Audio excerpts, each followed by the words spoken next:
అందరికీ నా నమస్కారము. కడప జిల్లాలో తెలుగుదేశం అభివృద్ధులు ప్రకటించినాడు, కానీ ప్రొద్దుటూరు ప్రకటించలేదంటే అర్థమేమని? ప్రొద్దుటూరు కూడా దఫాలుగా లోకేష్ గారు మాట్లాడినారు, శ్రీనివాసరెడ్డి గారు మాట్లాడినారు, కానీ పేపర్లో రాలేదు అంటే దానికి ఏదో బలమైన నాయకుడు అడ్డుపడినట్టే. ఆలోచనలో పడినాడు చంద్రబాబు నాయుడు. ఆ ఆలోచన ఎందుకు అనుకోవాలంటే నిజంగా ఆ బలమైన నాయకుడు ఎవడంటే చెప్పకుంటావా? నంద్యాల వరదారెడ్డి గారు. నిజంగా ఇది నంద్యాల వరదారెడ్డి గారు.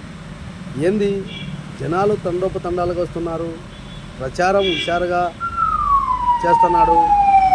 నిజంగా చూడు, నంద్యాల వరదారెడ్డి వెనక సైరన్ కూడా మోగింది. తథాస్తు నిజం.